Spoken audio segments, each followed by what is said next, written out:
And good evening, everyone. It's another edition of the Chris Brecht State Farm Insurance Coaches Show. September 28th is the night. And with me is Coach Rocco Dobran. Coach, good to be with you. Great to be here tonight.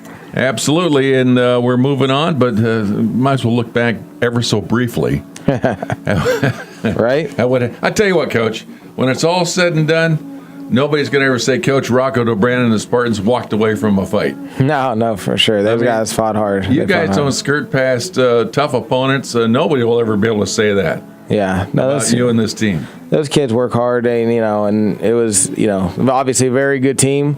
They'd probably beat us again, but our kids fought. They went after it. So I can tell you this much. If you're looking for we had some good highlights in that, too. I mean, special teams, that was a great run by Seth. Absolutely, great run back. And I'm sure he goes. He goes. Really can play some ball, And yeah. In the passing play to Mike down the near sideline there. Right. Wonderful passing play. Yeah, and our defense really did well early. Yep. It was one of those deals where they were on the field too long. Yeah. So if we could have got something going offensively early and maybe got a couple first downs, that would have got them off the field. And that would have helped, the overall score, Yeah. And they kind of had 2 fluke touchdowns to start the second half, which you don't see very often, with a little onside kick return for a touchdown. So it took a bad bounce because it was actually a great kick, and it just happened to hit our guy and into their guy's hands, and next thing you know. Yeah. So that was a little bit of a deflator. And one of their linemen, I think, got his hands on it, right? Yeah. And then it squeaked through him, so it was open ball then. Right, absolutely. And it just popped right into their guy's hand, He's so. Gone to the races. Absolutely, and I noticed that too. You tried a little razzle-dazzle, try to turn things around, spark the team up a little bit. It would have been nice to get the offense on the field a little bit more. It's really what you wanted to do, right, to keep their offense off the field. Well, right, absolutely. The goal was to keep them off longer. We just couldn't get so many first downs. You know what I mean? If we could have got a couple more first downs, then our defense would have stayed more fresh, and who knows what would have happened, Because, like I said, they played great early until they kind of wore out. That's a good point you bring that up, too, because I did go back and look, and it has been a long time since anyone held Wilmington, the Greyhounds, to only 7 points in the first quarter. Oh, really? When I look back, they start fast. They start hard. Right. They had like 37% of their scoring was done in the first quarter. Right. They jumped on everybody. Yeah. Even Farrell, they scored 12 points on them in the first quarter. Right, yeah. 14 points against Sharon in the first quarter. So he held them. And I saw that and go, boy, that's pretty impressive. Yeah. This defense came to play some ball tonight. Right. And you're right, they really did. But we made them punt right out the gate. And then second series, it took them like 12 plays to score. Like, It wasn't nothing quick. Right. When I was looking back, it looked as though when I looked through all the records and so forth, that was the first punt that they had all year. Yeah. And I don't even know about last year. Right. I mean, last year they were even a more powerful team. Right. So they might not have ever punted last year, too. So who knows? A couple little things like that we can try to hang our hat on. Right. But, yeah, it should have been a closer game. I think if third quarter didn't get away, with a fluke plays like that, it would have been much closer ball game. For sure. And like you said, at the end of the day, they're probably going to beat you again, but you're just proud of your kids when they don't just, give up and quit. And, they didn't have any quit in them, so. And I'm sure you knew about it. I didn't want to bring it all up last week going into the game because you had enough on your mind, I know, but they're ranked 5th in the state in playoff rankings. Absolutely. AA football. And they're well-deserved, great coaching, great players, and even just a very good team. So absolutely. And KBN TV in Youngstown has them back ranked at number 1 down there. Yeah. In the whole Youngstown area. Right. I'm sure LeBray might want to say something about that. Some of the other guys, but right. But nevertheless, that's what they had right now. So anyway, it was a tough loss, but you knew you were going up against those guys. So we're moving on. Still a great season. Yeah, for sure. Really, when you break it down, the numbers wise, Spartans are looking good. 4-2, right, and 2-0 in the region. Right, absolutely. So a lot to look forward to here. A lot of big games coming up. A lot of there's still a conference championship that can be won. There's still playoff potential. So there's still a lot to play for. Yeah, there is. Yeah.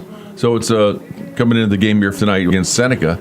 That's a big regional playoff game, and it could set up, with a win there, could set up a big playoff championship game in Albion against Northwestern. Of course, we don't want to get ahead of ourselves. Win one game at a time, right? If anybody's taught me that, Coach, it's been you.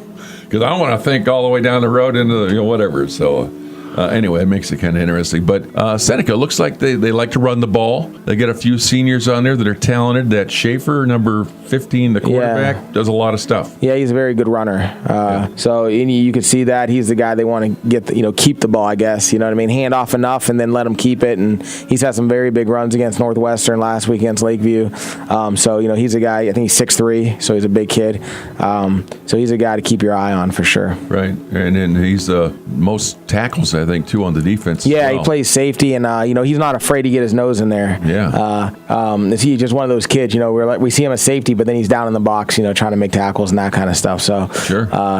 But it is what it is, and they give it to that Nick Cole too, number 28. He runs well too, so they kind of like that veer option game. Absolutely, yeah. And he does throw a little bit, and when he does, he spreads it around. So absolutely, they run some nice wheel routes now. They have multiple receivers, so yeah.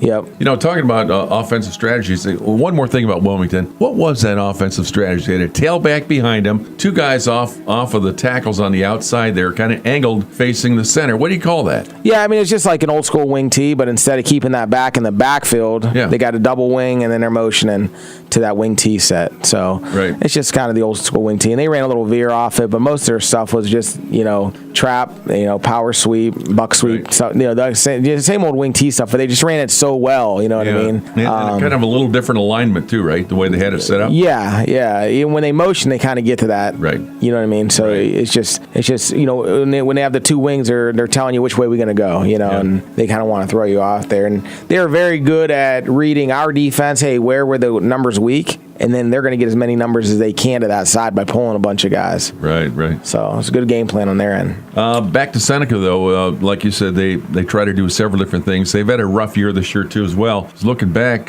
somebody had to finally lose to Lakeview. Right. And it was them last week. I looked back. It was the first game of 2016 is the last win Lakeview had.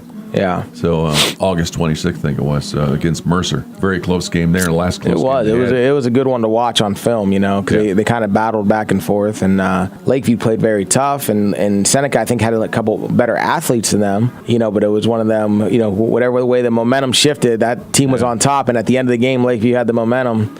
And their guys believe they can win, and they pulled it out at the end. Yeah. So as we talked about too, we're so impressed with the support they had down at Lakeview that, in a way, we're kind of pulling for them, because it was just a nice thing you saw with the parents, absolutely, and the faculty were doing, and the coaching staff for those guys. Absolutely, a lot of good things going on there, and they just need some consistency, and I'm sure they'll turn that thing back around. Yeah, just reestablish your game plan that you had before with Rylan and Seth and Mike in the backfield. Yeah, absolutely. That'll always be something we have, and if we need to go to the spread and go 5 wide, we can do that because we got great receivers still. Braynick can still come in and sling it like he did at the end of the game. Right. We still have all that stuff, but our base game plan is always going to be trying to get those three guys the ball, running wise. Hope they had a great time at homecoming. That was a nice festivity at halftime there, the crowning and all that with the court.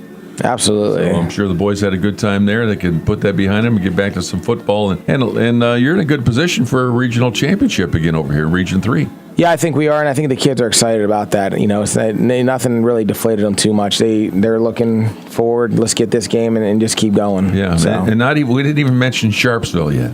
No. We didn't? No, we didn't. We're not going to go there, right? No. We'll talk about that next week, huh? For sure. And, it's one of those hard things because even as a coaching staff, there's a lot to look forward to, and we know that it's going to be a good game against Sharpsville. So it's a little hard not to look ahead, but we're just going to stay focused on what we're staying focused on and then move on. Good advice, Coach. I'm glad I was here to get that from you. Coach, good luck tonight. Thank you very much. Appreciate it. It's been another edition of the Chris Brecht State Farm Insurance Coaches Show right here on 1360 WOW.